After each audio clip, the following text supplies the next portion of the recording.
días.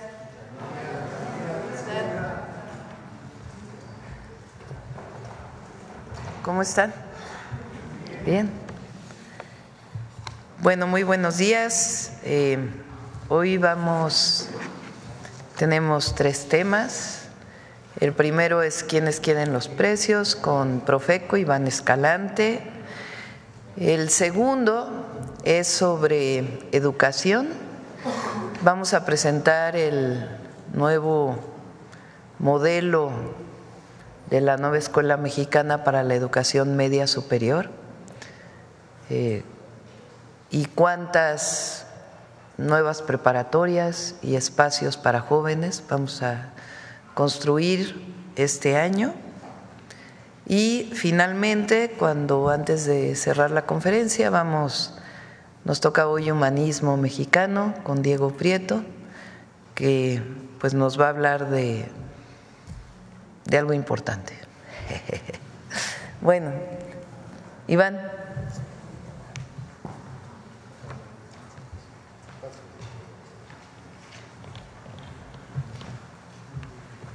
Muchas gracias, Presidenta. Con su permiso. Buenos días a todas y a todos. Las acciones que se han realizado durante las semanas anteriores demuestran que tenemos la razón y que los precios de los combustibles no han incrementado de precio. Por ejemplo, el miércoles y jueves de la semana pasada se realizaron visitas a Monterrey, Nuevo León, Durango y León, Guanajuato, en donde se pudo constatar que después del anuncio que realizamos el pasado 3 de enero, que se colocarían lonas con taches físicos en los establecimientos, una cantidad importante de gasolinerías bajaron el precio de la gasolina regular a menos de 24 pesos por litro. Pero también se presentaron 3 casos que tras solicitar información no acreditaron ni justificaron el aumento del precio del combustible y por lo tanto realizamos un procedimiento administrativo de advertencia en el que se colocaron las lonas para informar a las personas consumidoras y orientarlas a no comprar en estos establecimientos donde se vende la gasolina más cara de lo normal. Los 3 casos fueron en estaciones de las marcas Móvil, Mi Gasolina y Chevron en esas localidades. Aquí les decimos a los empresarios gasolineros que no hay razón alguna para que incrementen sus precios. La presidenta de México, doctora Claudia Sheinbaum Pardo, a 100 días del inicio de su gobierno, continúa cumpliendo con el compromiso de no incrementar los precios de la gasolina en beneficio de las mexicanas y de los mexicanos. Esta semana seguiremos señalando a las gasolinerías que se vuelan la barda e invitamos al pueblo a denunciar las estaciones que tienen precios altos a través de nuestras redes sociales. Ahora sí, si me lo permite, Presidenta, presentamos muy rápido el quién es quién.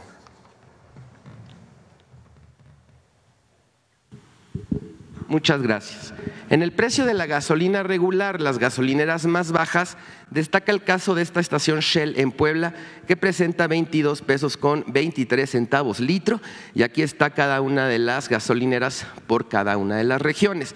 Y aquí destacamos los indicadores de ganancia que fluctúan entre los 56 centavos hasta el 1.36, 1.31 pesos, que es más o menos el promedio del indicador de ganancia que manejan las gasolineras en todo el país. Vamos a darle a estas gasolineras una palomita.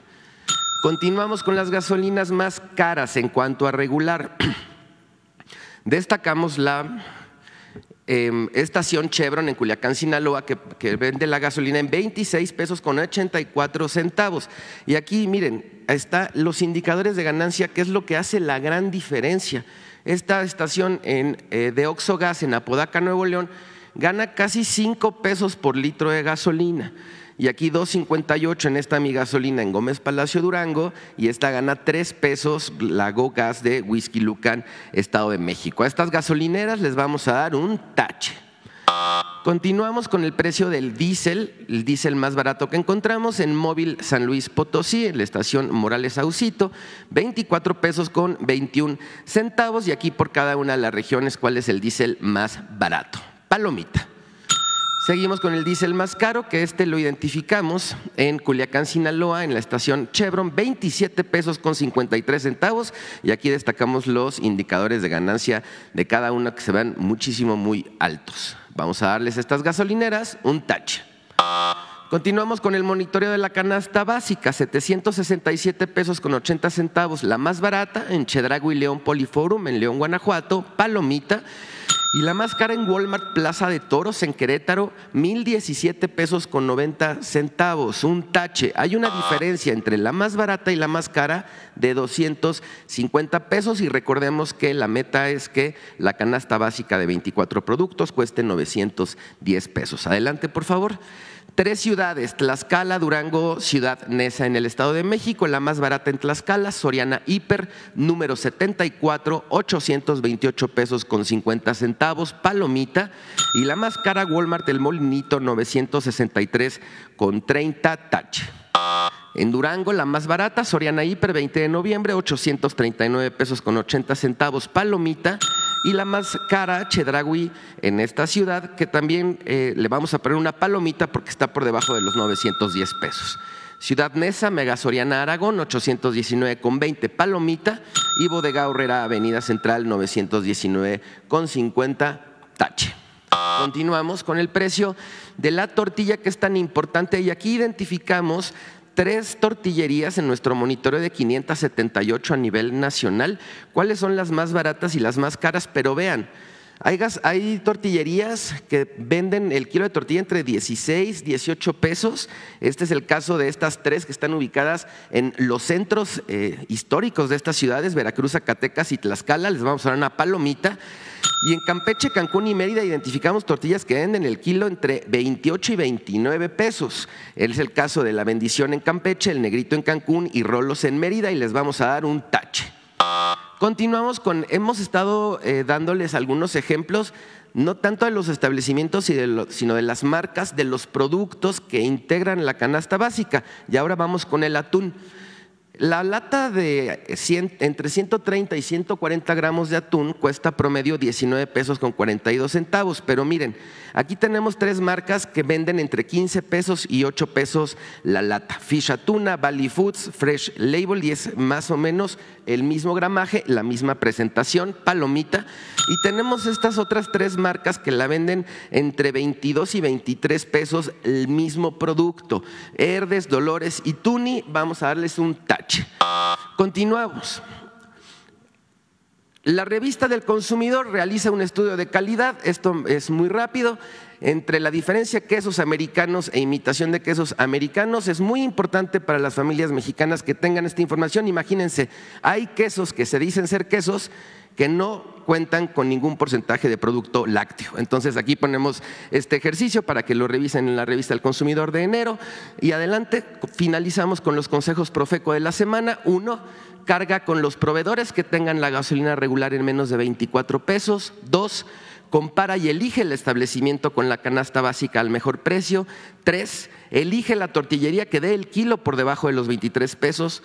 4, revisa las marcas de atún por el mismo producto, te puedes ahorrar muchos pesos. Y 5, distingue el queso americano de sus imitaciones y decide de manera informada cuál comprar. Aquí nuestras redes sociales y la página de internet en donde pueden consultar toda esta información y los estudios completos. Muchísimas gracias, Presidenta. Tania.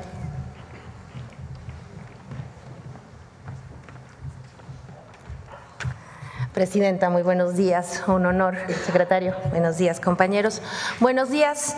El día de hoy estamos muy contentos porque presentamos el Plan Integral del Sistema Nacional de Bachillerato de la nueva Escuela Mexicana. Este es un objetivo estratégico para nuestro país. Cuidar a las y los adolescentes y a los jóvenes es tal vez el objetivo en el que la sociedad entera puede contribuir. Tenemos en este momento 5.572.000 estudiantes en el ciclo escolar 23-24. Esto significa una cobertura del 81% y queremos llegar al término de este gobierno a una cobertura de 85%. Esto significa fundamentalmente, y pasamos a la siguiente, por favor, tres grandes ejes de trabajo que vamos a desempeñar. Por un lado, fortalecer el sistema que tenemos, las escuelas, la calidad de nuestros planes de estudio, la capacidad creativa de nuestros profesores y, por supuesto, el cuidado de nuestros estudiantes. Por otro lado, vamos a integrar el sistema. En este momento tenemos 31 subsistemas de educación media superior que hasta hace 2 años todos tenían planes y programas distintos y hoy vamos a ser capaces de integrarlos. Y por último, vamos a ampliar, es decir, vamos a crear más lugares ahí donde se necesita para que todas y todos puedan ejercer su derecho a la educación. Por favor, el que sigue. El eje 1 tiene como fundamento una idea profunda, la idea de fijar la noción de que nuestras escuelas, de que mi escuela me cuida y me abre puertas. Queremos jóvenes en las escuelas y los queremos contentos y aprendiendo. Para ello, vamos a actualizar los planes y programas de estudio del marco curricular común, para que todos tengan conocimientos significativos. Vamos a mejorar nuestros planteles para que sean adecuados no solamente para el estudio, sino también para la integración social. Estar en la escuela tiene que ser una sensación alegre y feliz para las y los estudiantes. Establecer también programas de integración e inclusión comunitaria de cuidado a la salud física y emocional. Como ustedes saben, la Secretaría de Educación Pública participa activamente en los programas de vida saludable y de cuidado también a la salud mental y la prevención de las adicciones. Por último, vamos a fortalecer las trayectorias hacia la educación superior para aquellos estudiantes que así decidan seguir estudiando, abriéndoles puertas, como decíamos de nuestra imagen, y por supuesto también facilitando para quienes así también lo decidan su transición a la vida laboral. Nada de estas acciones puede llevarse sin el reconocimiento a las actividades de los profesoras y los profesores, un actor sustantivo en el proceso educativo y que nosotros queremos reconocer. ¿Cómo? Por supuesto, impulsando la formación docente y su actividad profesional. Los y las profesoras de la educación media superior han demostrado un compromiso enorme durante todos estos años en el cuidado de las adolescencias y queremos apoyarles. Por ello también estamos evaluando un programa integral de mejora de las condiciones laborales de las y los profesoras que iremos poco a poco implementando, y aprovecho para informar que incluso los compromisos que todavía tenemos, hemos asumido una enorme cantidad de compromisos y de recursos en estos últimos meses, vamos a seguirlos cumpliendo. Vamos a fomentar la creatividad docente porque sabemos que las y los estudiantes se quedan en sus salones, se quedan en sus escuelas cuando construyen un vínculo con sus profesoras y profesores y cuando logran construir comunitariamente su vida en la escuela. Por eso vamos a implementar y vamos a impulsar de manera más activa en el marco de la nueva escuela mexicana los proyectos Aula, Escuela, Comunidad, donde las escuelas también participan en la vida de sus comunidades, y con los y las profesores ya iniciamos todo un proceso diagnóstico y ahora iniciamos un proceso de amplia discusión sobre los contenidos y la implementación del marco curricular común de la educación media superior. La que sigue, por favor. Si decía yo que la escuela nos cuida y nos abre puertas, hay dos programas que son sustantivos para esa tarea. El primero, que continúa y que es muy importante su implementación desde hace varios años y que construyó las posibilidades de que nuestros estudiantes se queden en la escuela y que subamos nuestros indicadores de retención y de conclusión de la educación media superior, es el programa de las becas universales Benito Juárez.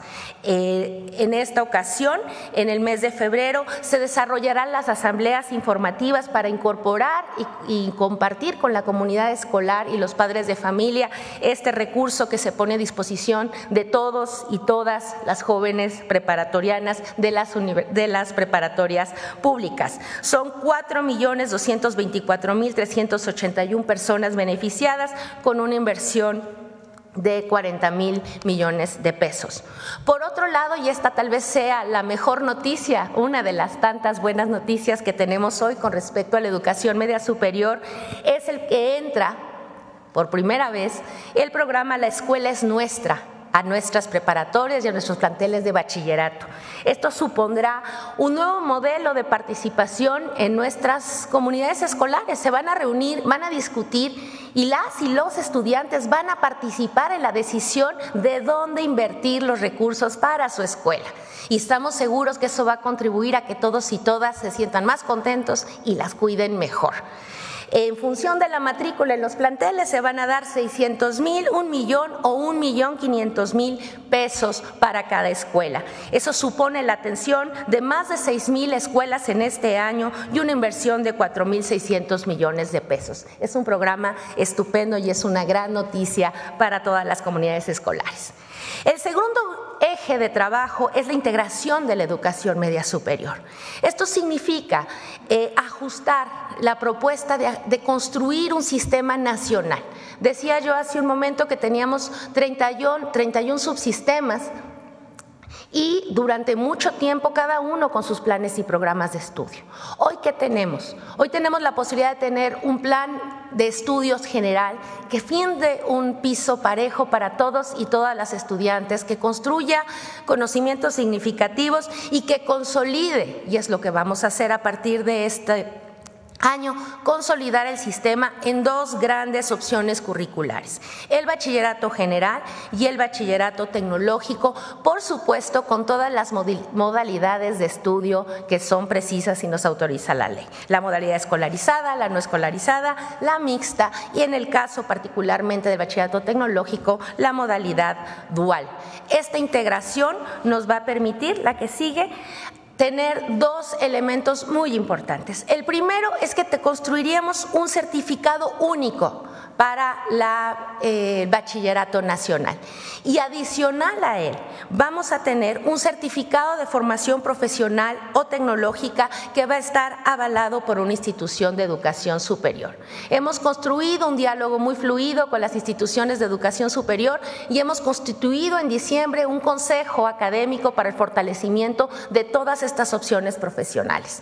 ¿Qué hacemos con ello? Garantizar lo que yo decía hace un momento: abrir puertas a nuestros estudiantes, actualizar los programas. Tenemos programas actuales en ciberseguridad, agroindustria sustentable, robótica, desarrollo comunitario, promoción deportiva, toda la formación que requiere la política de semiconductores, inteligencia artificial y muchos otros más que vamos a construir también con nuestros compañeros de las instituciones de educación superior para abrir puertas a nuestros jóvenes. También esta posibilidad, y esta es una estupenda noticia para los que todavía incluso también deben por ahí alguna materia o necesitan terminar su bachillerato en distintos momentos de la vida, que es que contar con un marco curricular común nos permite la revalidación y la portabilidad de los estudios de manera total. Y esto es un paso muy importante para la integración que garantiza los derechos de todas y de todos. Por último, y esta es también otro gran paquete de estupendas noticias, gracias a los recursos que la presidenta ha decidido invertir en este importante proyecto, hoy podemos anunciar que en 2025 vamos a construir 40,000 nuevos lugares. Vamos a ampliar la infraestructura educativa ahí donde hace falta. Hemos hecho un diagnóstico muy acucioso de dónde hacen falta preparatorias, dónde hacen falta telebachilleratos, y vamos a construir 20 nuevos planteles.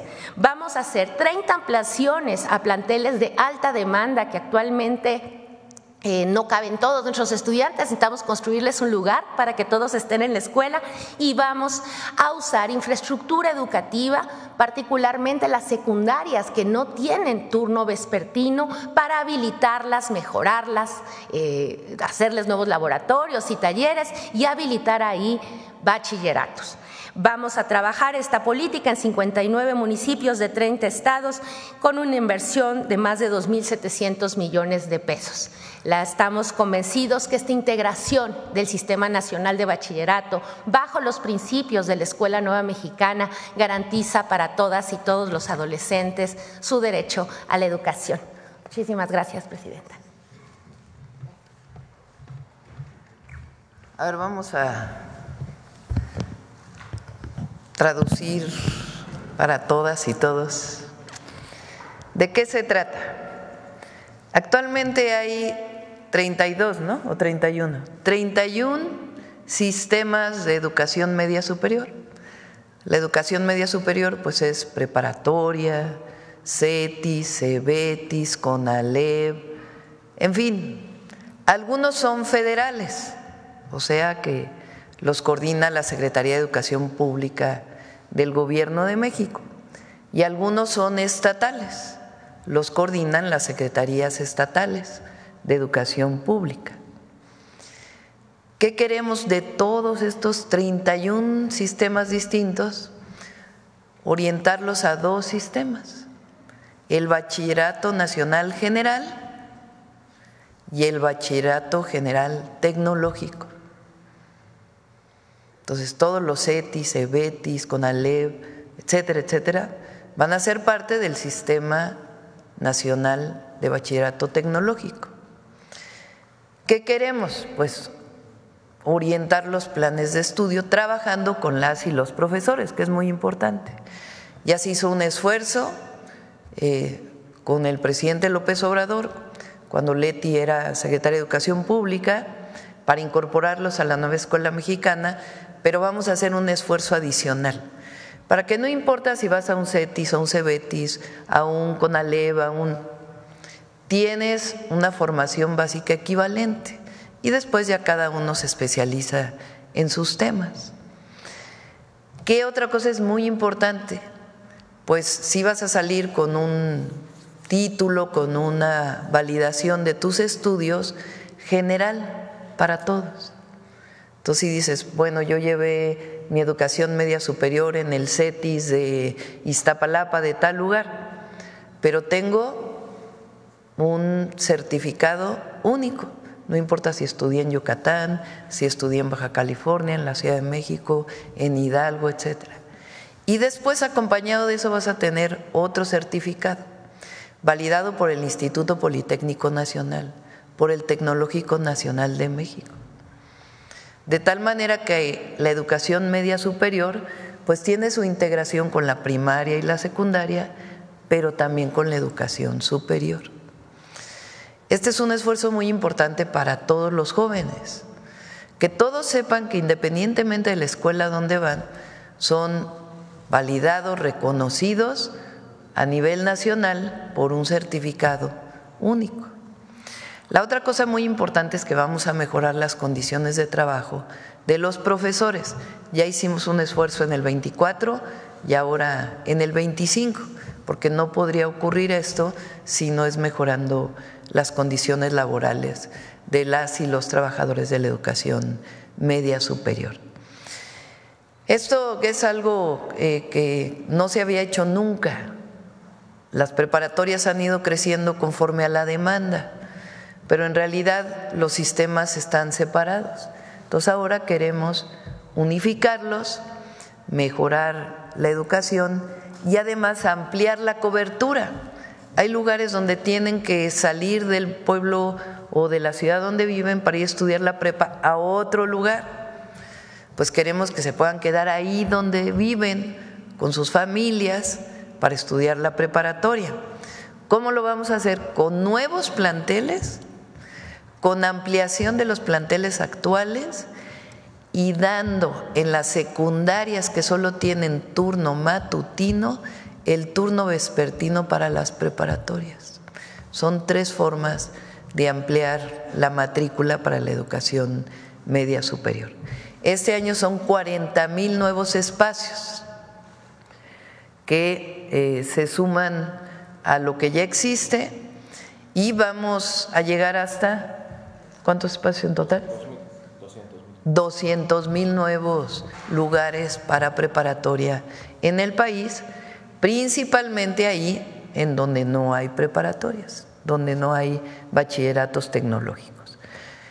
Además, pues se fortalece el bachillerato a distancia, sea tecnológico o sea bachillerato general, y todo esto pues para fortalecer nuestro sistema educativo y sobre todo para que las y los jóvenes estén en la escuela, les guste la escuela, quieran la escuela, sean parte de este sistema y que en vez de estar en la calle, porque tienen de 15 a 18 años, en vez de estar en la calle, pues estén estudiando, que es lo que todas y todos queremos. Pues este es el programa del Bachillerato Nacional para todas y todos los mexicanos.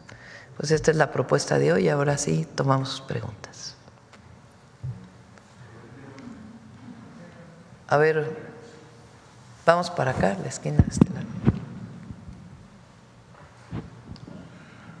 Buenos días, presidenta.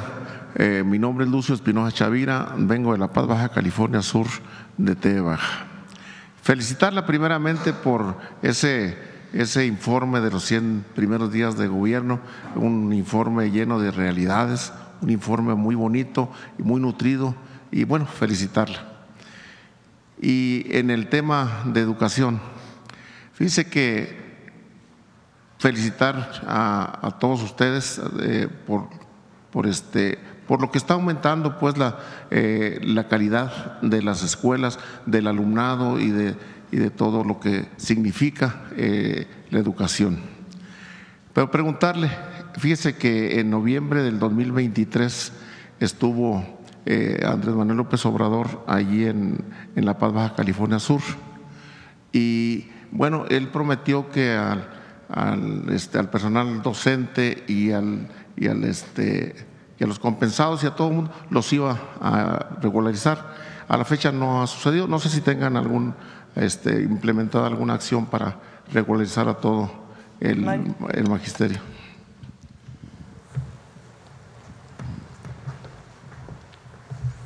Buenos días a todas y a todos.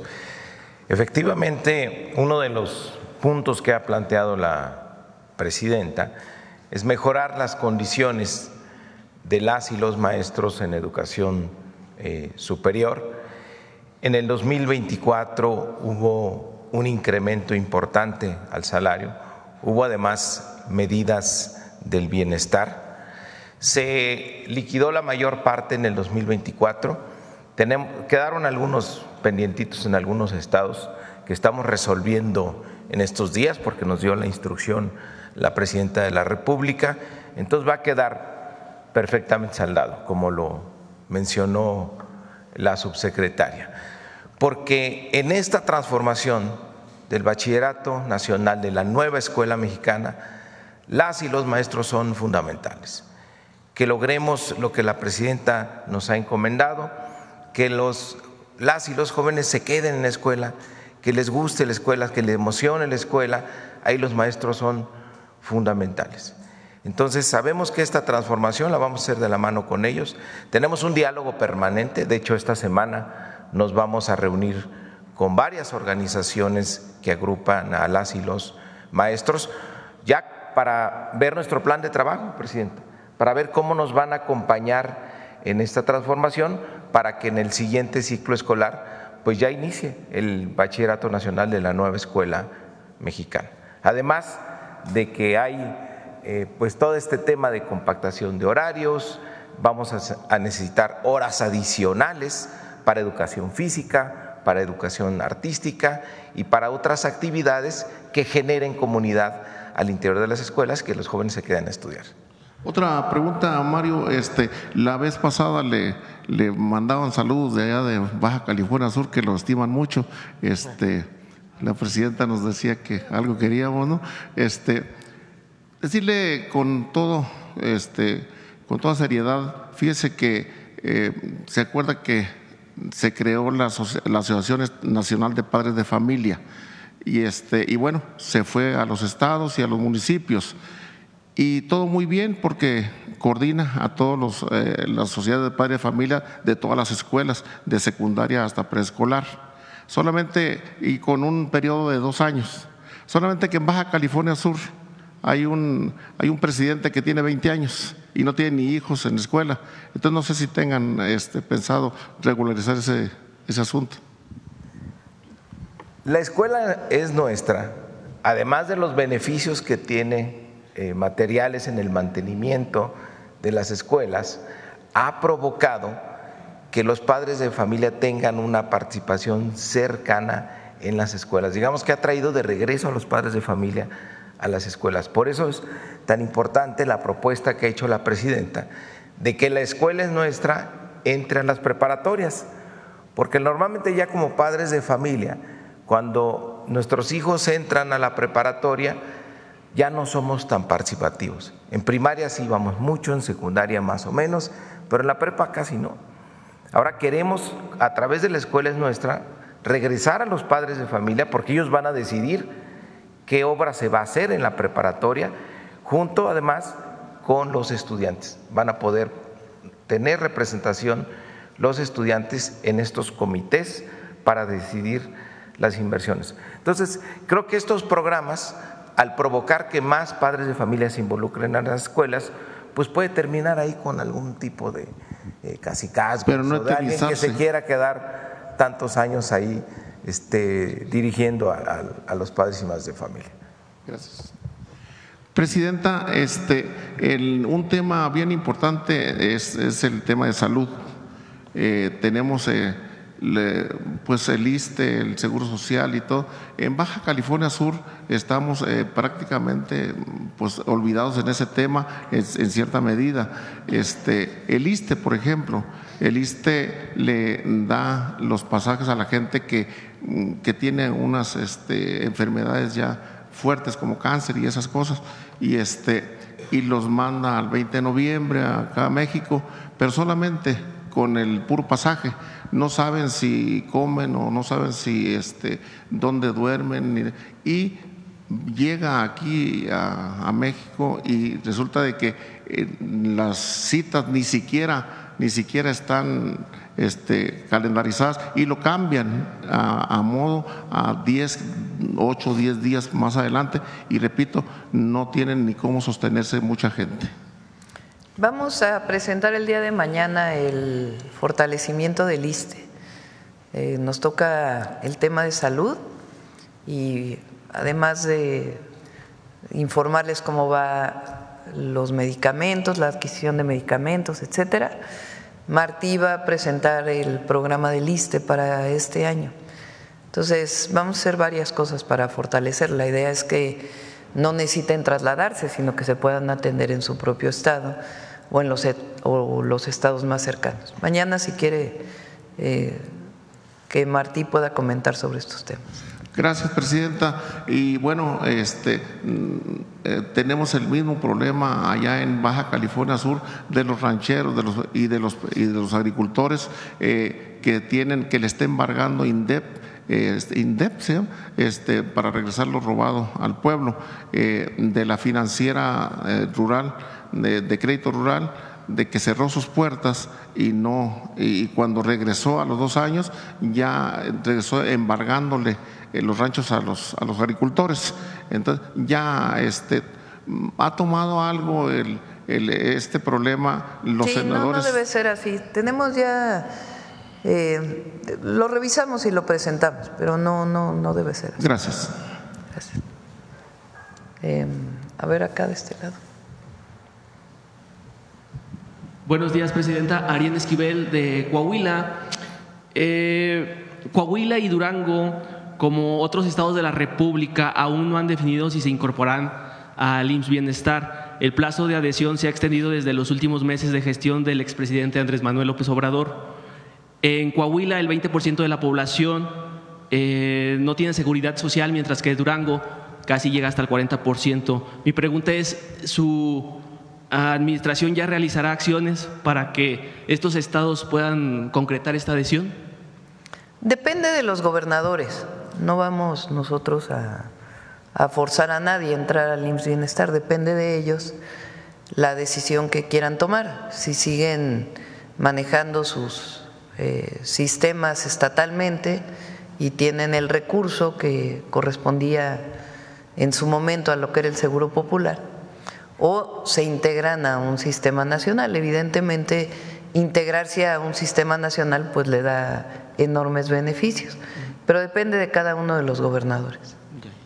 Otra pregunta, presidenta. La quiebra de la siderúrgica AMSA Altos Hornos de México en Coahuila ha causado la pérdida de miles de empleos, y son los trabajadores de esta entidad los que viven en incertidumbre. ¿Su administración ha trabajado en algún plan para garantizar los derechos de los obreros afectados mientras actualmente se realizan subastas en esta empresa que buscan reactivarla? Sí, ha sido un proceso muy largo. Si recuerdan, en mis 100 puntos me comprometí a atender el tema de AMSA, lo estamos haciendo. Finalmente se declara en quiebra la empresa, que tardó mucho tiempo para ello, está en concurso mercantil. Y se está trabajando. Tuve antes de terminar el año una reunión con el secretario del Trabajo, con el secretario de Hacienda, que nos está ayudando a revisar el tema, y estamos viendo las distintas opciones. Nuestro objetivo, pues evidentemente, es que se recuperen los empleos. Entonces, yo espero que en poco tiempo podamos dar buenas noticias, y de todas maneras vamos a hacer un plan de justicia para los trabajadores, de tal manera que puedan tener pues lo mínimo indispensable las familias. Estamos trabajando en ello. Presidenta, ayer también pudo reunirse con gobernadores de todo el país. Si pudiera platicarnos qué se habló en esa junta, y también había prometido antes de que terminara el año que se iba a reunir con alcaldes de todo el país para revisar el fondo de aportaciones para la infraestructura social. Si nos puede hablar si ya se tiene fecha para platicar con ellos. Ayer nos reunimos con los gobernadores que son parte del IMSS Bienestar, justamente para hablar de hasta dónde vamos, cómo va a estar el abasto de medicamentos, etcétera, etcétera, y cómo fortalecemos al IMSS Bienestar. Fue una reunión para el fortalecimiento. Nos vamos a estar reuniendo por regiones para poder pues resolver algunos problemas que todavía existen y que podamos atender pues en los primeros 3 meses. Y con los presidentes municipales nos reunimos el 16 de enero. Tenemos una reunión con la gran mayoría de los presidentes y presidentas municipales. Vamos a hablar ahí de el FAIS para las comunidades de pueblos originarios y afrodescendientes. Vamos a hablar del tema de senderos de paz como una propuesta que ya depende de cada presidente o presidenta municipal llevarla a cabo, pero que es algo importante, y además pues la atención a las causas que se incorporen a este programa general que estamos llevando. Y también vamos a hablar de cómo coordinarnos para atender desde lo municipal, los estados y a nivel federal un programa maestro de agua para cada uno de los estados de la República.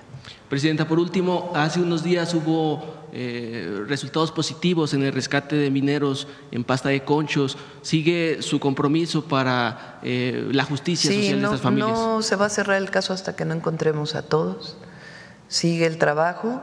Estuvo hace poco en una reunión con las familias, le pedí a Leticia Ramírez que pudiera atenderlo de manera personal, además de a Laura, la coordinadora de Protección Civil, que por cierto hoy tuvimos una llamada con ella, está en Los Ángeles, ella coordinando las tareas. Mañana va a dar una presentación aquí en la mañanera de qué es lo que están haciendo para apoyar a los habitantes de pues la zona metropolitana de Los Ángeles, California, el equipo que se fue. Entonces estamos trabajando en esos temas. Adelante.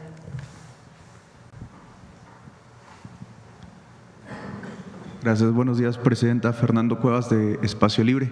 Primero que nada, felicitarla por el día de ayer. Muchos vinimos esperando un evento protocolario, esperando una especie de informe de gobierno, y nos encontramos con una fiesta nacional.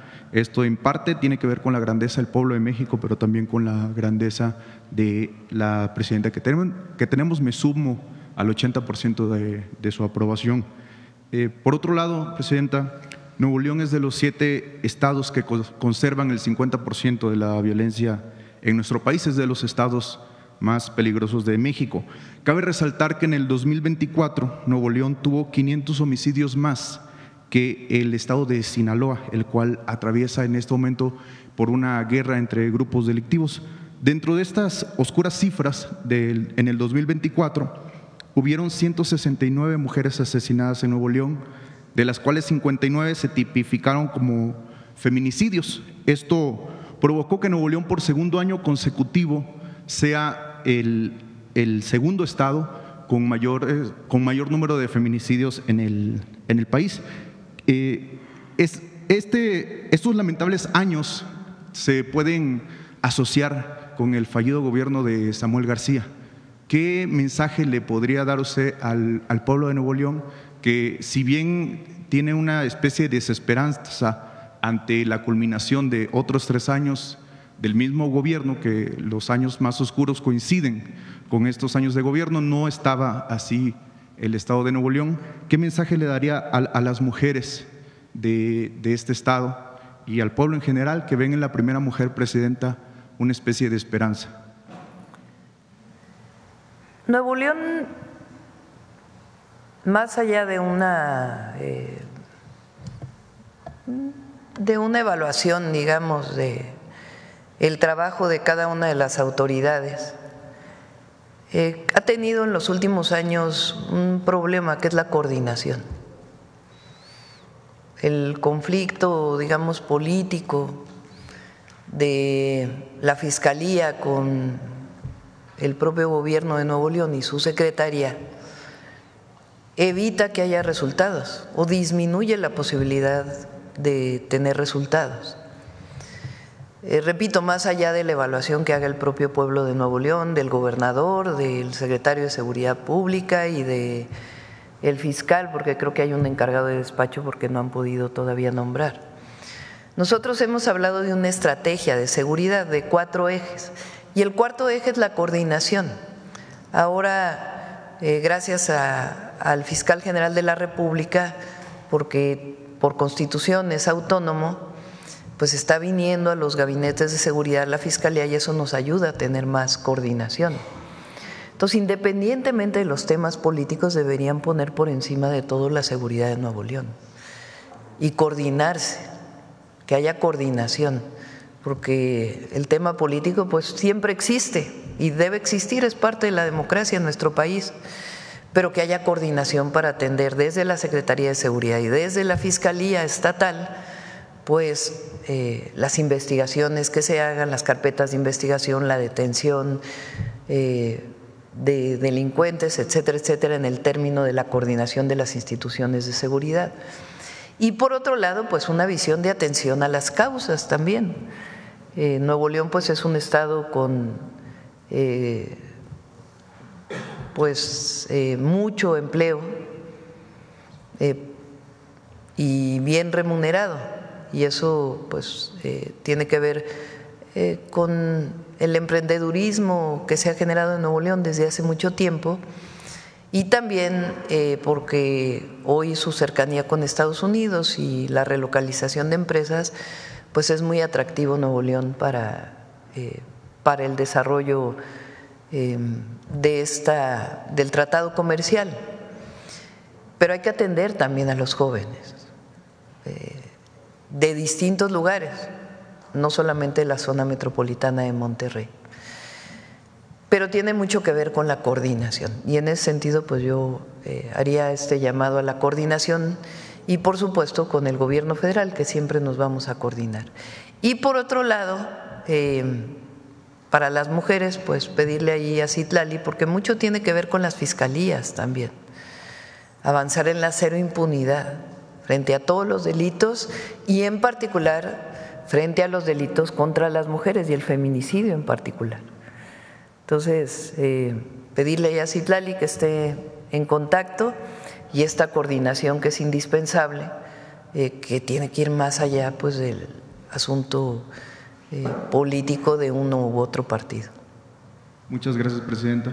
Por otro lado, el 30 de diciembre, un sujeto disfrazando la misoginia de periodismo trajo el tema del asunto legal que atraviesa la grafóloga Marifer Centeno aquí a la mañanera. En su intervención, él se refirió a una universidad como Universidad Patito, en la que, según él, hasta un ama de casa puede graduarse, como si ser ama de casa tuviera que ver con la carencia de capacidades. Afortunadamente usted, como decimos popularmente, lo paró en seco.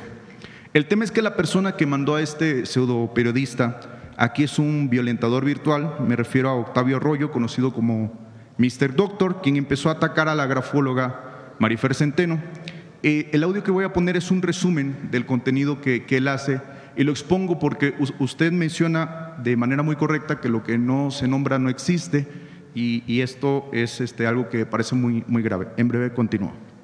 Amiga, porque no has visto mi ese. La perra hay que callarla. Mosquita muerta para estar abriendo el hocico en estos términos. Hostia, también es vieja babosa. Y nomás quiero opinar porque tengo boca. Cállate tu boca. Por miedo, ¿verdad? Vieja babosa. Que te gorra de todos tus trabajos. Charlatán. No, vieja babosa.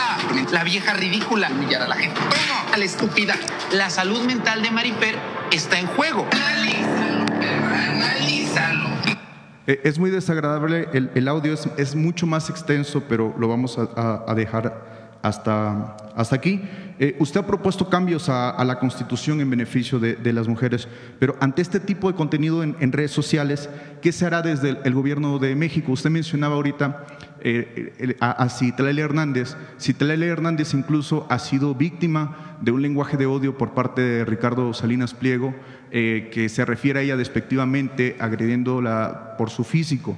Entonces, si esto sufre una secretaria de Estado, si esto sufre una persona famosa como es Marifer Centeno, pues es algo que puede… ¿Qué mensaje le daría usted a las personas, a las niñas de secundaria, a las niñas de preparatoria que pueden sufrir algún tipo de violencia, pero sobre todo, qué se hará a través del Gobierno de México? Yo contestaría en varios niveles, ¿no? El primero es el respeto.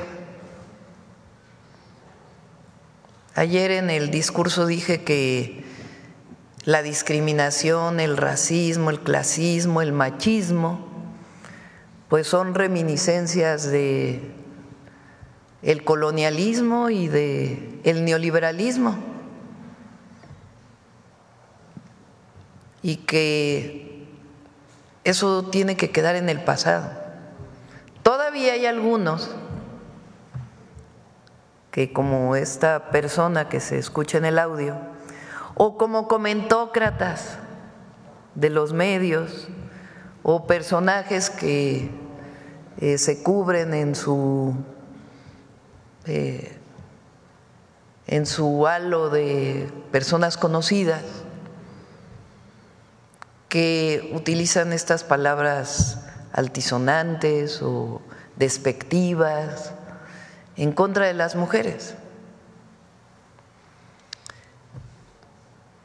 Entonces, respeto, lo primero, porque si no creen en la inclusión, por lo menos que crean en la tolerancia y en el respeto.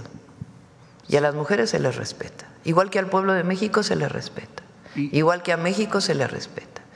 Entonces, entre todos y entre todas, porque este no es un asunto de censura o de prohibición, es un asunto de la revolución de las conciencias. Y entre todas y entre todos tenemos que ir dejando aislados todos estos comentarios. Claro, siempre está la vía de denuncia judicial, que algunas mujeres lo han tomado, y es respetable. Pero lo más importante es que cada vez todo esto se vea como algo del pasado. ¿Se puede hacer algo? El odio quedó en el pasado.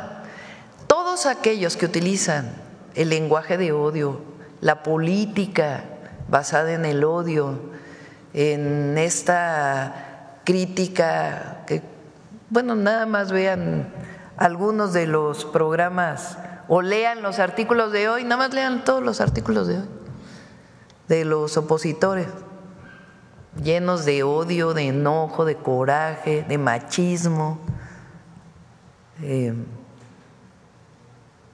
Pero cada vez se quedan más aislados. Y es lo mismo, entre todos tenemos que aislar el machismo, entre todas y entre todos, porque no solo es un asunto de las mujeres. Entonces, pedir respeto. Y segundo, aislarlos.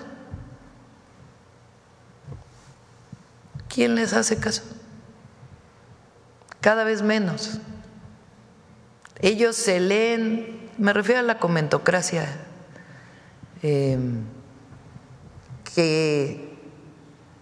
o a los comentócratas.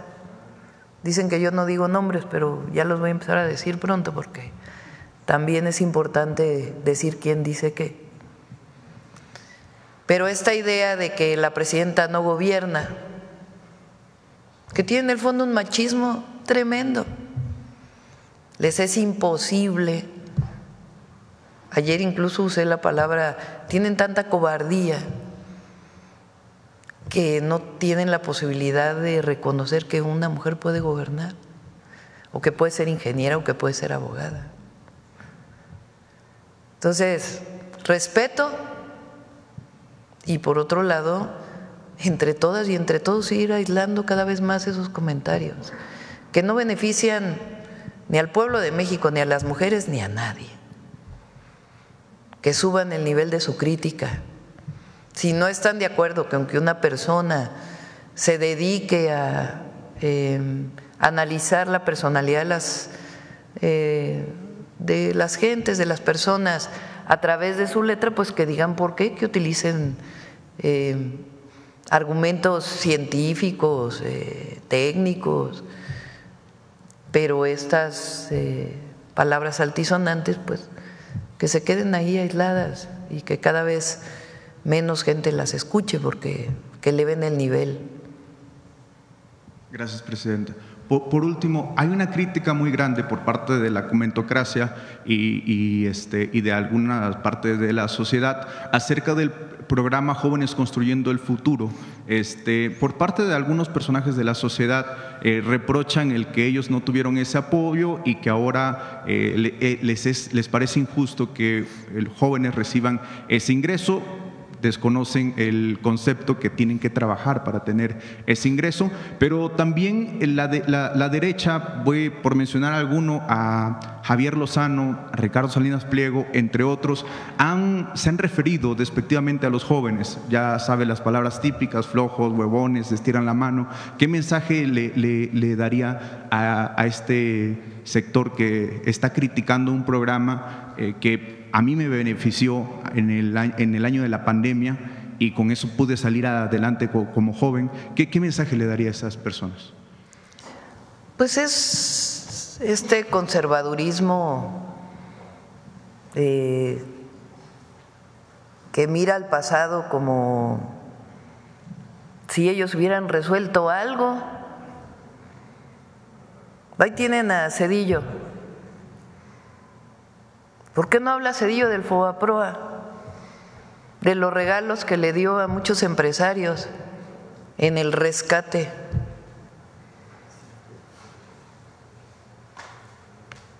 ¿Por qué este personaje que trabajó con Calderón no habla de qué hizo él? Porque conocía a García Luna también, ¿no? ¿O qué trato le dio a los familiares de Pasta de Conchos?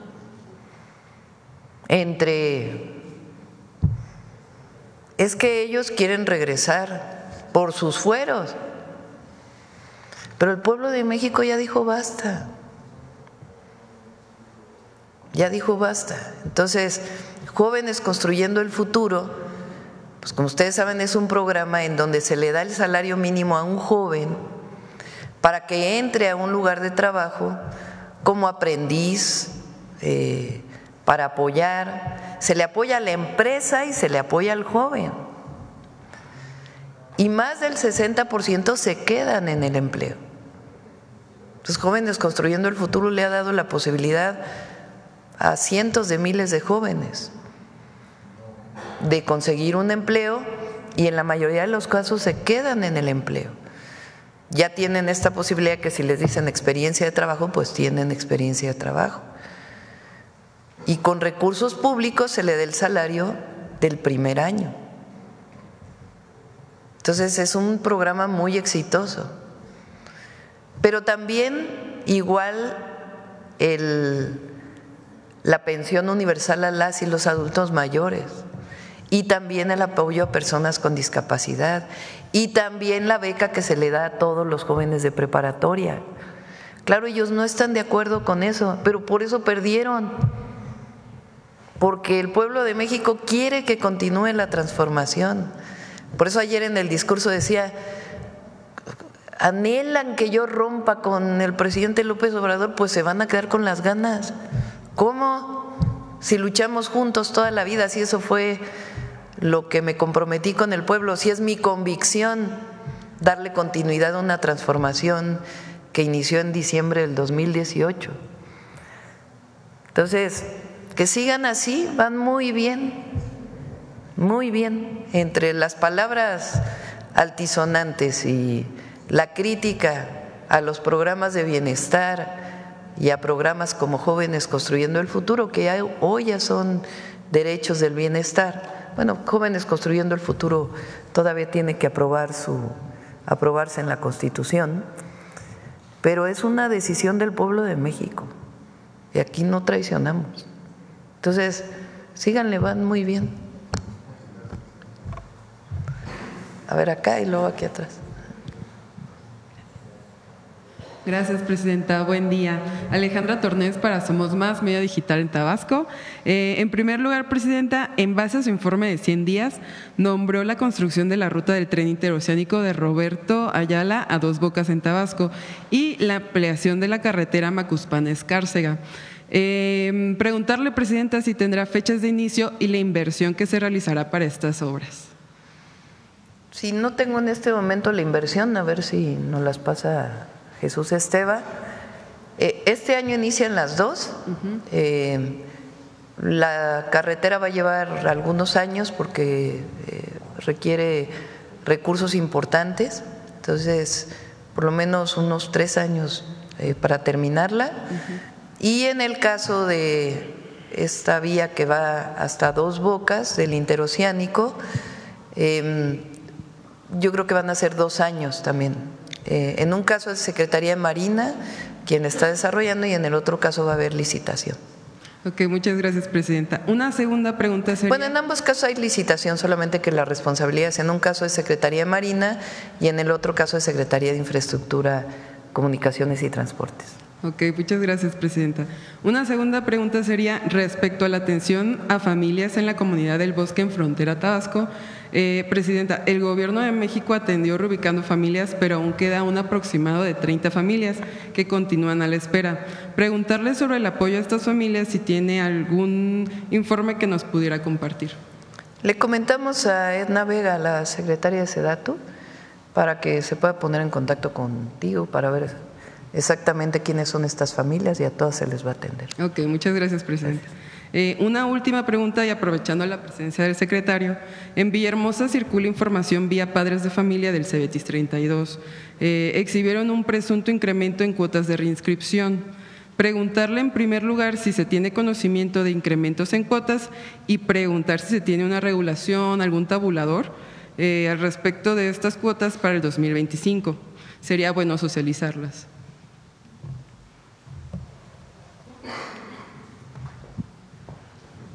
No hay, primero, no tienen por qué haber cuotas, si hay son voluntarias, pero estamos trabajando para que no haya, se cumpla lo que dice la Constitución, que la educación debe ser gratuita. Entonces, que no haya cuotas ahí. Vamos a revisar el caso de ese Cebetis y vamos a coordinarnos con el gobernador, porque las cuotas a veces las utilizaban justamente para hacer algún arreglo, mantenimiento a las instalaciones, y con la entrada de la escuela es nuestra, pues no va a ser necesario que se le cargue la mano a los padres de familia con las cuotas. Los recursos de la escuela es nuestra, van a servir para dar ese mantenimiento. Entonces vamos a revisar ese caso. Gracias. La educación pública debe ser gratuita. En algunos lugares, sobre todo las universidades autónomas de los estados, hay cuotas de inscripción y colegiaturas en algunos casos.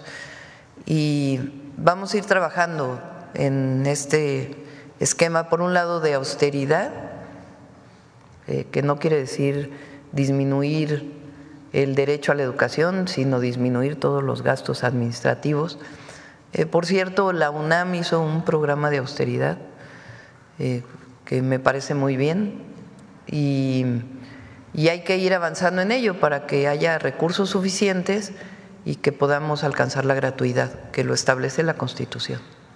En educación media superior, en esa sí vamos a empezar este año, no debe haber cuotas. A ver acá y luego aquí atrás. Gracias, presidenta. Buenos días. Laura Ávila, de Posta Ciudad de México. Bueno, en el marco de sus 100 días de gobierno, mencionó el día de ayer el aumento al salario mínimo. Sin embargo, pues… ¿El qué, perdón? El aumento al salario mínimo. Ah, sí. Aquí. Sin embargo, considerando que este incremento solo beneficia a menos de la mitad de los trabajadores y que la informalidad laboral también es un tema importante, ¿qué acciones concretas diría que va a hacer para solucionar esta problemática? Pues, por ejemplo, aunque informalidad se asocia por algunos a comercio, por ejemplo, en vía pública, hay muchas formas de que no tengan los trabajadores todos sus derechos. Una de ellas, por ejemplo, son los trabajadores repartidores, que ya se aprobó la ley y son más de 600,000 trabajadores que tienen que entrar a sus patrones, sus empleadores, que son las aplicaciones telefónicas principalmente, tienen que contribuir para que tengan su seguridad social. Esa es una forma de entrar a la formalización. Estamos trabajando con los jornaleros agrícolas, por ejemplo, porque es poblaciones principalmente del sur, sureste del país, que van a Sinaloa, Sonora, a Baja California, durante 6 meses a veces, y no viven en las mejores condiciones y no se les pagan su seguridad social. Entonces es otra forma que vamos a entrar de formalización. Y el salario mínimo lo que permite pues es eso, poner una base mínima. Entonces incluso cuando se contratan en el empleo no formal, pues hay una base mínima que es el salario mínimo y va a seguir aumentando hasta alcanzar 2.5 canastas básicas. Con el salario mínimo hoy se compran 1.8 canastas básicas, de estas que cuestan hoy 910 pesos, que fue el precio que se puso en acuerdo, no como algo controlado, sino en un acuerdo entre gobierno y empresarios para dar esta canasta básica a este precio. Pero nosotros queremos que con un salario mínimo se llegue a comprar 2.5 canastas básicas.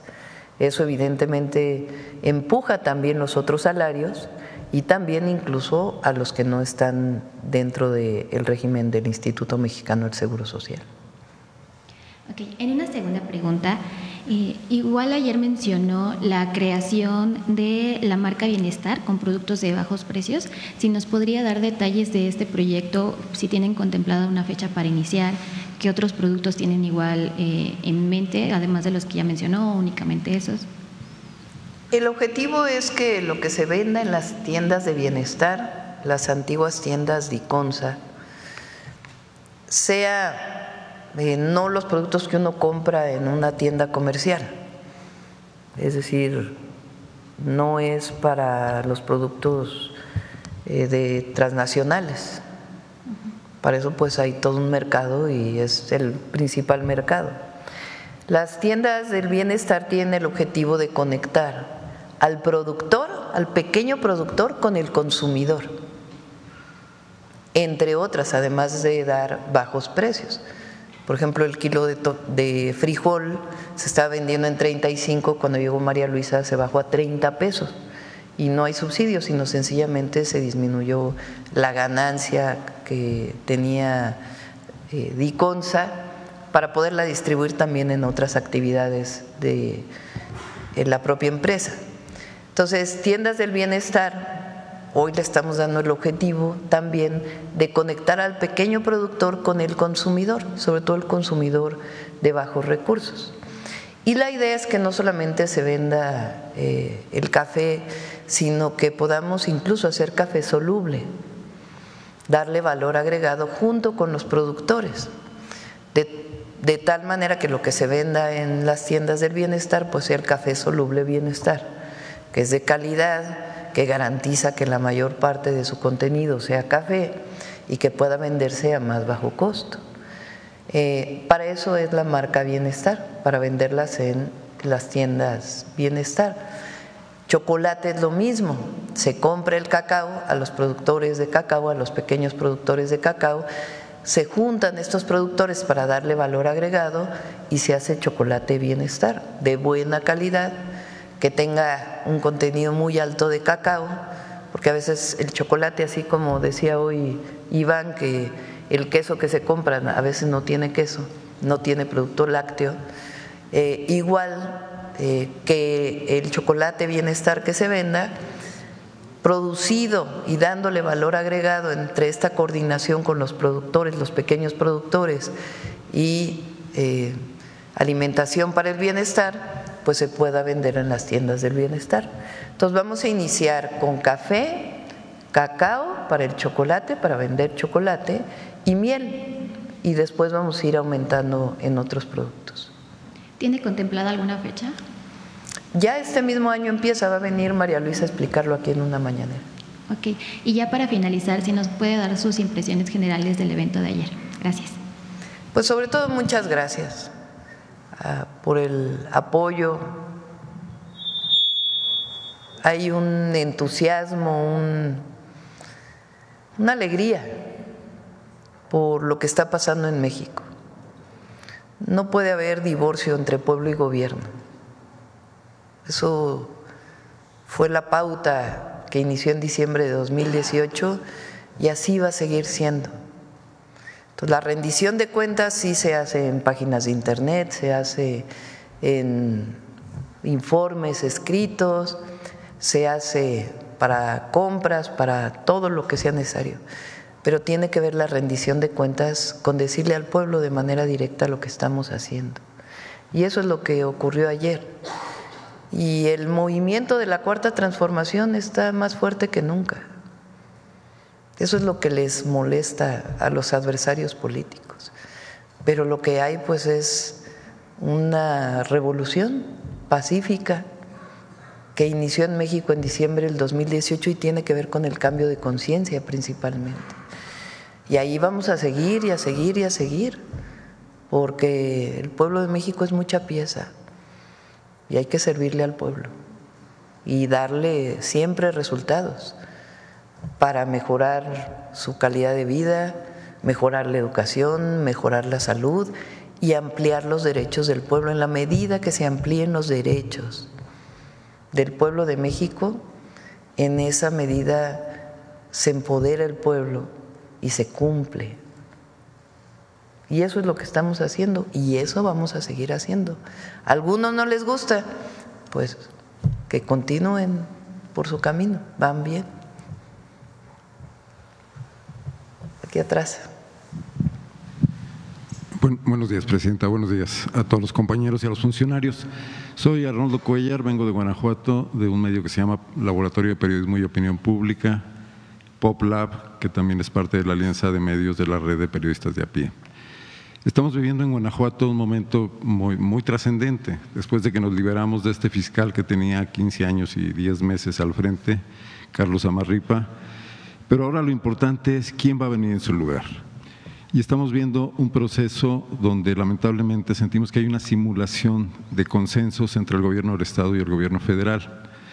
Hay una propuesta de un candidato en una alianza muy antinatural del PRI, el Verde y el PT, que sentimos que es la mano del PAN atrás de ellos, para postular al fiscal regional de la Fiscalía General de la República, de nombre Gerardo Vázquez Alatriste, pensando que con el hecho de ser un funcionario federal ya tiene el visto bueno y los consensos desde aquí, desde el gobierno de la Cuarta Transformación. Pero en realidad se trata de un personaje que tiene 20 años en la Fiscalía, que ha trabajado con procuradores de otros gobiernos, de otros regímenes, y que además tiene su origen en el despacho de Antonio Lozano Gracia.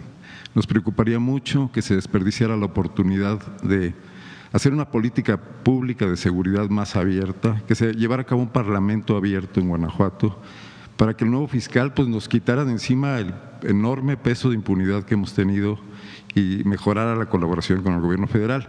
Sé que es un tema estatal, se dirimen los poderes estatales, pero me gustaría mucho conocer su punto de vista al respecto, porque sé que a usted le preocupa lo que pasa en Guanajuato. Nosotros no hemos dado el aval a nadie.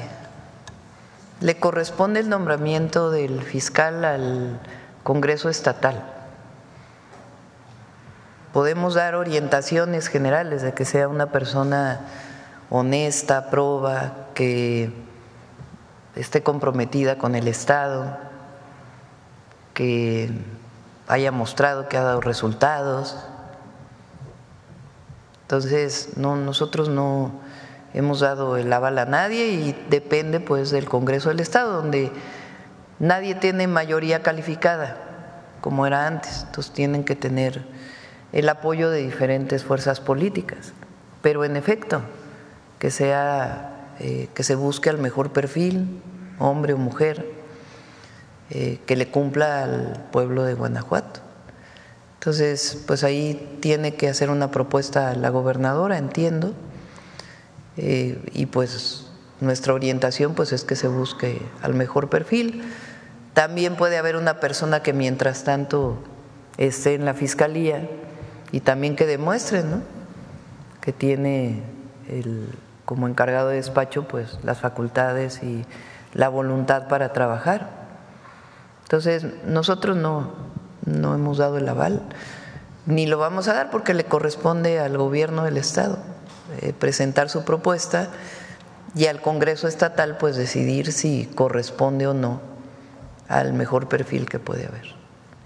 Gracias, y sí colaborar, coordinarnos, porque Guanajuato sigue siendo el estado con mayor homicidios en el país. Entonces, hoy presentaron viernes, sábado y domingo Guanajuato primer lugar y con mucho.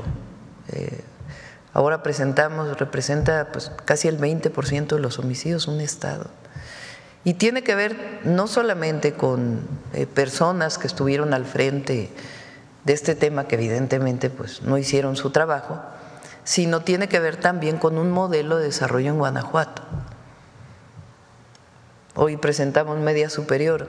¿Cuántas preparatorias vamos a hacer en León? 4, creo, ¿no? Sí. 4. Hay una sola preparatoria pública en León, Guanajuato.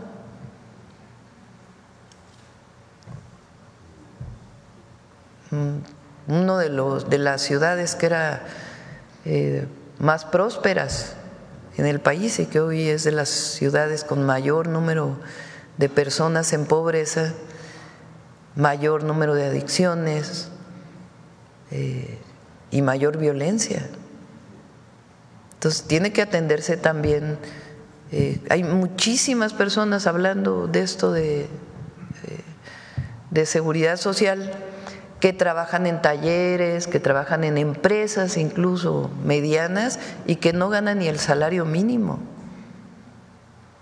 Entonces, pues tiene que ver con un modelo de desarrollo en Guanajuato que no ha dado resultados. Entonces, sí son las personas que se encargan del Gabinete de Seguridad y de Procuración de Justicia, pero también tiene que ver pues con un cambio de modelo de atender a los jóvenes en Guanajuato. En ese sentido nos preocupa también ciertos mensajes lanzados desde el gobierno del Estado en este momento, señalando que hay que fortalecer más el poder de fuego de los policías locales, que los calibres que usan no son como los de la delincuencia, en un ánimo bastante belicista que ha fracasado en otros momentos en México. Recientemente se dio la muerte, el abatimiento, como dicen ellos, de 10 personas supuestamente miembros de un grupo criminal. No sabemos en realidad quiénes son, no sabemos si hay entre ellos menores de edad. No se está fortaleciendo la investigación y el Estado de Derecho, sino esta respuesta dura. Por eso nos preocupa que en la Fiscalía haya alguien que también pueda investigar estos hechos y que sea la fuerza del derecho y no la de las armas la que pueda dar lugar a un camino de paz en Guanajuato. Es cierto, no es un asunto de… Digo, las policías tienen que estar formadas, tienen que ser profesionales, sí tienen que estar con los equipos necesarios, pero no por tener calibres mayores se va a resolver el problema de la violencia en Guanajuato. El tema, en efecto, coincido, es la atención a las causas y la cero impunidad. Y la cero impunidad tiene mucho que ver con la fiscalía. La presencia de la policía es muy importante y la detención en flagrancia y la investigación y la inteligencia. Pero si los fiscales no hacen carpetas de investigación y los llevan a un juez que sea una persona proba también, pues entonces no va a haber una sola detención. Entonces, nosotros no creemos en los estados de excepción.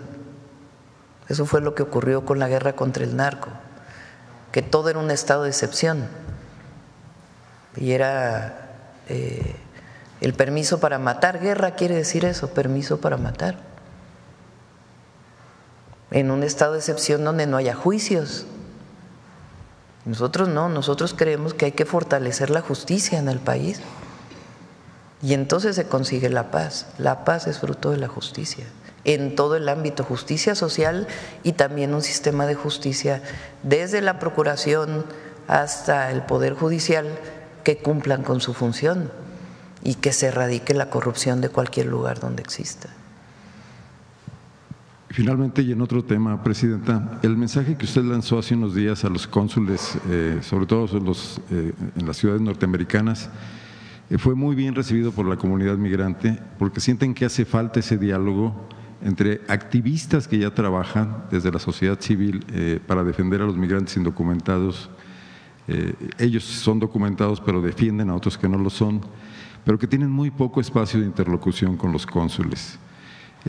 Me hablan de un caso en particular, migrantes guanajuatenses en Houston, donde pese a haber una gran infraestructura, un edificio de 4 pisos, la cónsul María Elena Orantes, que por cierto fue senadora del PRI y diputada de Movimiento Ciudadano, no ha dado esta apertura e incluso ha hecho listas negras con algunos activistas a los que no se les permite acudir a los trámites normales apoyando a otras personas. Esto además se va a agravar con lo que sabemos que viene en materia de mayor agresividad de las instituciones de migración norteamericanas contra nuestros compatriotas.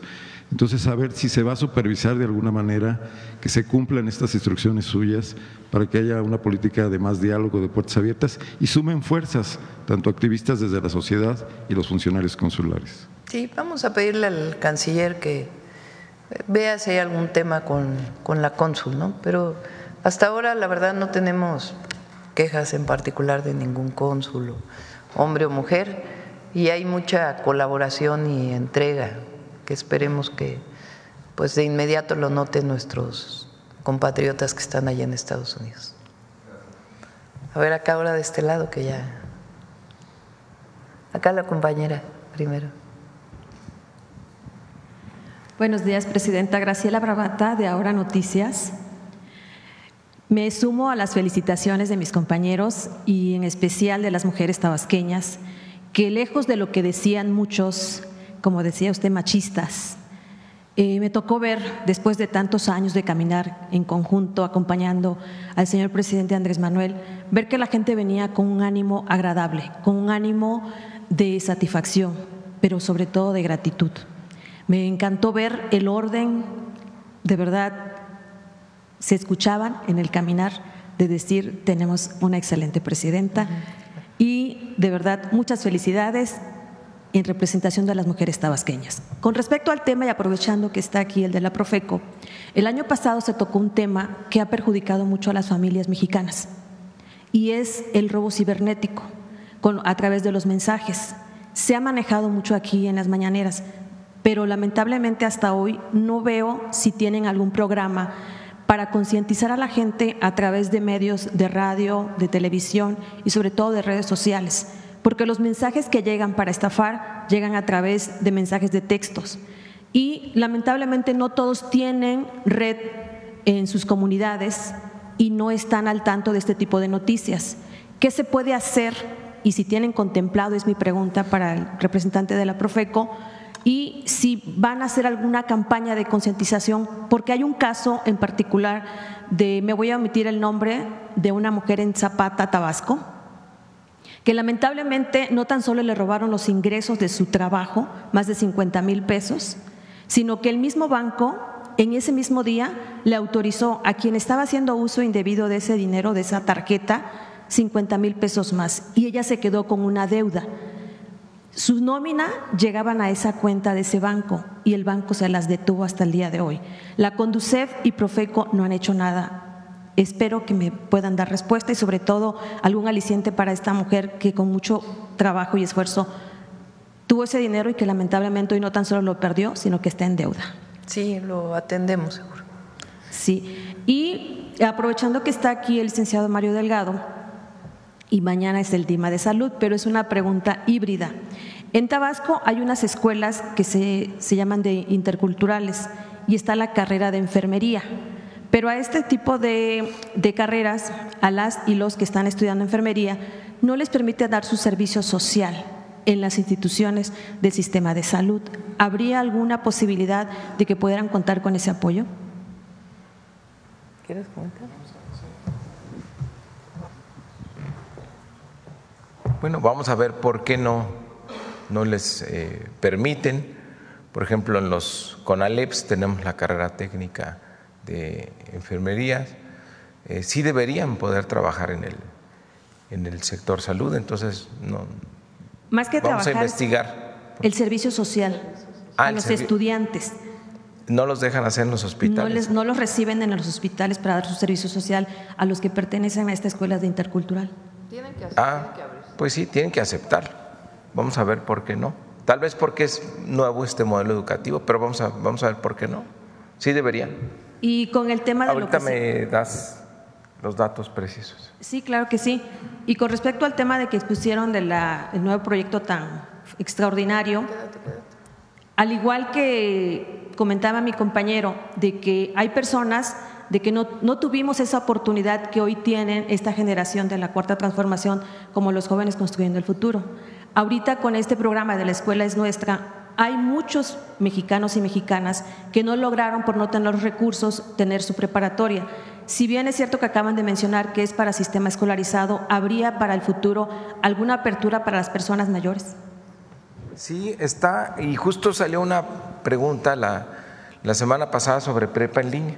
No, prepa en línea está funcionando, de hecho tenemos convocatoria el próximo 20 de enero para reinscripción. Forma parte de toda esta estrategia de bachillerato nacional. Se va incluso a revisar el apoyo tecnológico que tiene prepa en línea para que sea más fácil. Tenemos a los tutores que dan asesorías y este tipo de oferta educativa permite a personas que no están entre 15 y 18 años, pero que tienen deseos de terminar su preparatoria. La mejor forma de hacerlo es a través de prepa en línea y justo cuando ves la matrícula de prepa en línea ves de todas las edades. Entonces justo va en ese sentido. Acabamos también de tener una graduación de la Universidad Abierta de México, donde se graduaron también personas que por alguna razón no lograron terminar en los 20 y después regresaron a estudiar y graduarse. O sea, ahí está esa posibilidad. Muchas gracias. El tramo que va a Dos Bocas tiene un costo estimado de 10,500 millones de pesos y la carretera Macuspana-Escárcega tiene una inversión estimada de 11,000 millones de pesos. A ver, vamos por la última ya antes de que… Quisiera preguntarle al secretario de Educación si en su gestión, señor secretario, hay posibilidades para que el nivel de deserción en el país llegue a una tasa cero, porque José Vasconcelos dijo hace varios años, el día que México alcance una tasa cero, nos libraremos del yugo del imperio. ¿Y cómo avanza la reforma o la descentralización educativa que en su momento planteó el exsecretario Jesús Reyes Heroles, y si ha encontrado usted obstáculos para que eso alcance su propósito?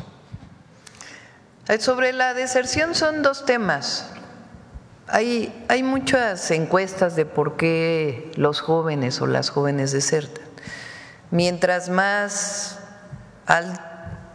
digamos, en primaria desertan muy pocos, en secundaria desertan un poco más, en prepa desertan más y en universidad también hay mayor deserción. Hay varias causas para la deserción. La primera puede ser económica.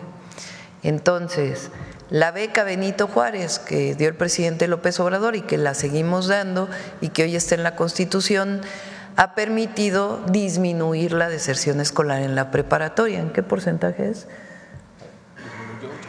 8%.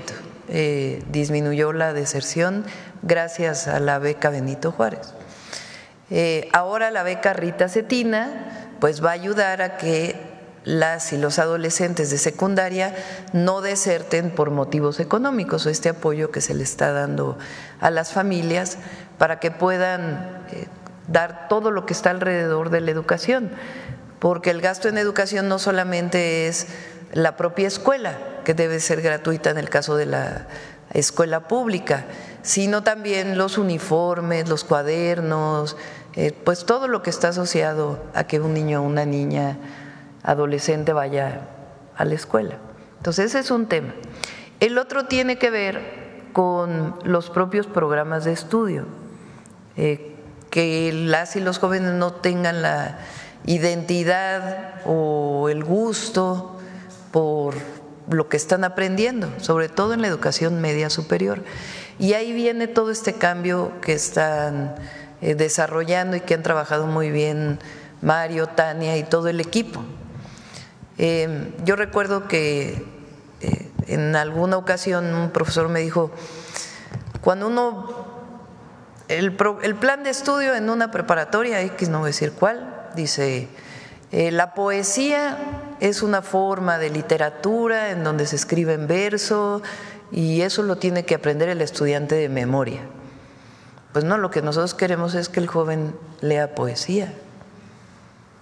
Aparte de conocer cuál es la diferencia entre un ensayo, poesía o otra forma de escritura, de literatura, lo que queremos es que lean. Y al leer pues van a cambiar por completo su perspectiva.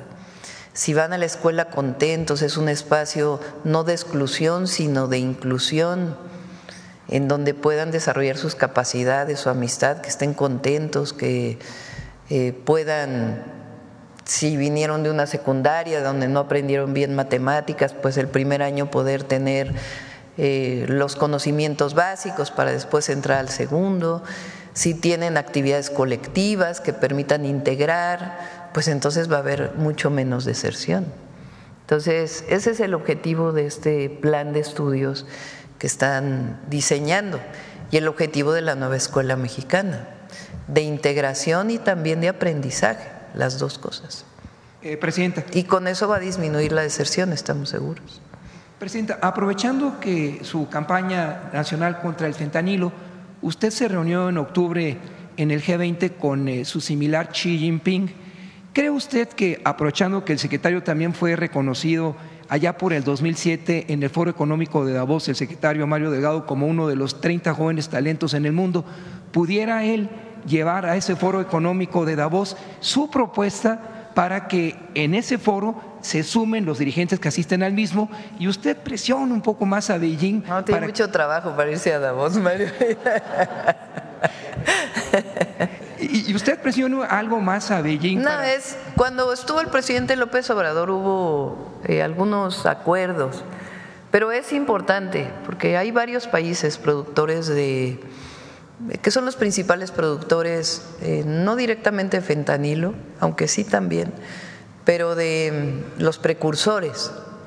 Entonces, sí, a nivel de seguridad y también de relaciones exteriores y de economía, pues es muy importante todo el control que tiene que ver con la llegada de estos precursores que pueden llegar a fabricar alguna droga sintética, ¿no? Entonces, tiene que ver con la relación bilateral también y en eso estamos trabajando. Finalmente, temas de ciberseguridad que usted mencionó ayer en su informe de 100 días, el Congreso tiene la posibilidad, dado que hay una diferencia de fuerzas políticas, para que el tema de ciberseguridad al que usted hace énfasis se convierta en un tema de seguridad y haya una legislación, Presidenta, que pueda cubrir esos vacíos. Sí, hay una parte que ya existe, pero en efecto, todavía ya vamos a presentar aquí todas las leyes secundarias y algunos cambios constitucionales que todavía vamos a plantear particularmente para este periodo legislativo. Ahora sí, querido Diego.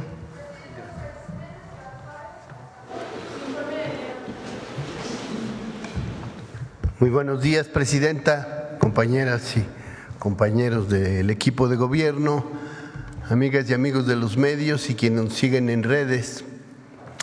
En primer lugar, pues con una felicitación muy entusiasta a la Presidenta y al pueblo de México por estos 100 primeros días de gobierno y de transformación de nuestro país.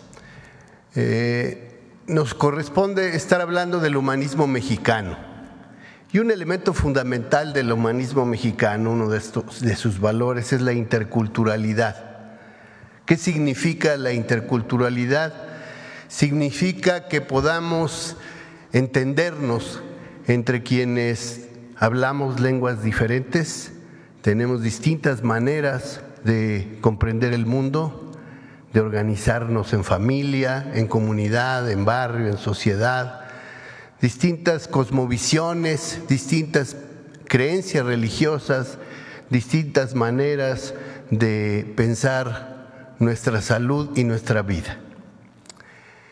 Anteriormente, la diferencia cultural en este país fue motivo, lo ha dicho la Presidenta cuando habla de las herencias del colonialismo, del neoliberalismo, las herencias del porfirismo, que son momentos en que las diferencias se constituyeron en motivos de discriminación, de exclusión, de dominación, de sometimiento o si no, abiertamente de despojo.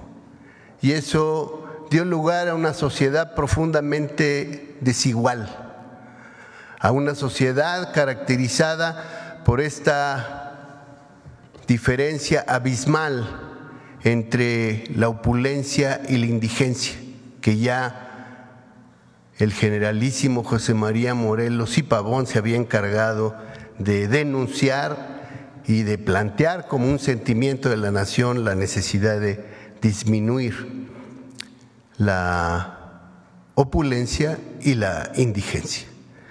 Y esto entonces supone el trabajo de hacer lo contrario, constatar que la diversidad cultural es una riqueza en nuestro país, que desde fines del siglo pasado se define ya como una nación pluricultural cuya condición se sustenta originariamente en sus pueblos indígenas, no exclusivamente, pero sí originariamente.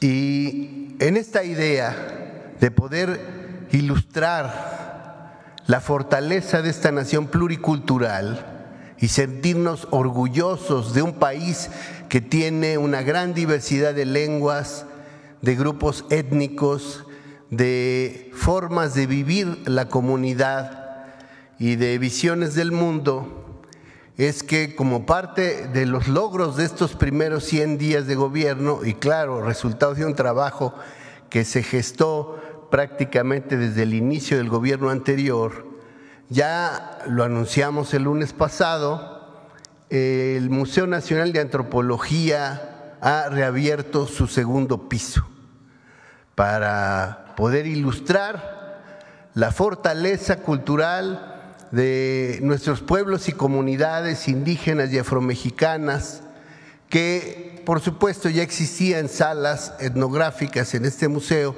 pero que se formaron en la idea de que estas culturas estaban como en retirada. Ahora sabemos que es todo lo contrario. Las culturas, los pueblos indígenas y afromexicanos están más vivos que nunca. Y por eso, uno de los grandes logros legislativos recientes pues fue modificar el artículo 2 de la Constitución para reconocer, lo ha dicho la presidenta, que nuestras comunidades indígenas y afromexicanas deben ser consideradas sujetos de derecho público. Quisiera hoy entonces presentar un video que ilustra el trabajo que da lugar a esta reestructuración de las salas del segundo piso del Museo Nacional de Antropología que versan sobre la grandeza y diversidad cultural de México. Adelante.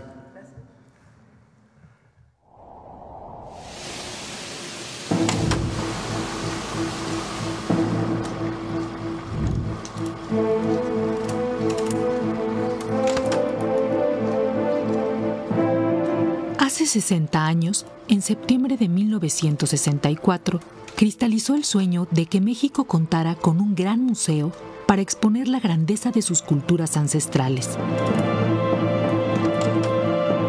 Las que habitaron el Golfo de México, los valles de Oaxaca, Teotihuacán y el Altiplano Central, el Occidente y el Ancho Norte, el área maya y, desde luego, la imponente cultura mexica. Pero ese propósito fue más allá. Quiso mostrar también las culturas vivas que habitan las más diversas latitudes de nuestra geografía nacional, herederas directas de ese pasado cuyas costumbres, obras y modos de habitar son resultado de conocimientos ancestrales heredados por generaciones que han resistido la adversidad y preservan nuestras raíces más profundas.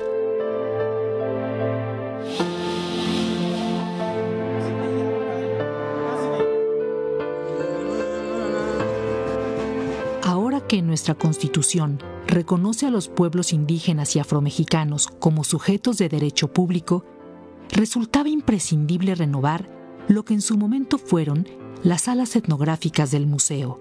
Se trató de un reto mayúsculo para expresar la vitalidad y fuerza de nuestra diversidad étnica, lingüística y cultural. Lo que supuso incorporar los estudios de cientos de especialistas y de los mismos pueblos originarios a fin de acercarnos a sus procesos culturales y formas de vida actual,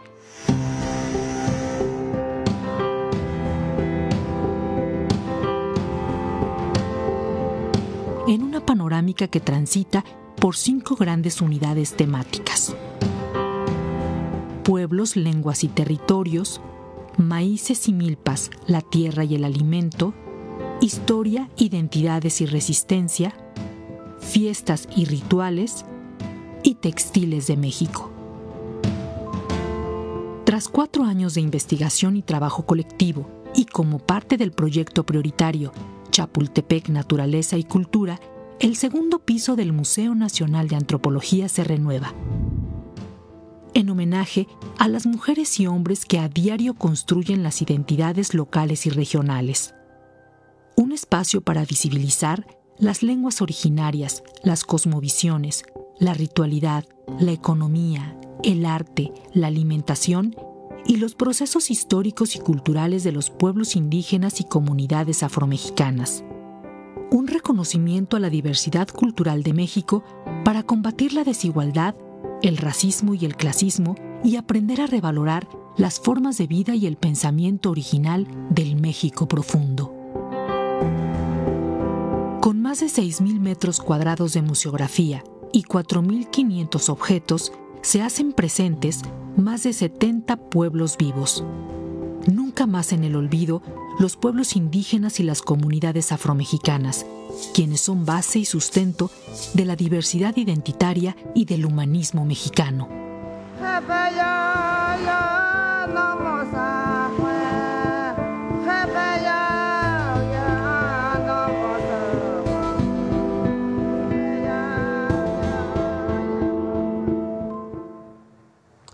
Pues visiten el segundo piso del Museo Nacional de Antropología, los 2 pisos del Museo Nacional de Antropología, el museo sin duda alguna más importante de México. Gracias. Gracias, Diego. Nos vemos al ratito, si quieren vamos ahí a presentar el Plan México, justo creo que es en el museo, ¿verdad? Muchas gracias a todos, buen día.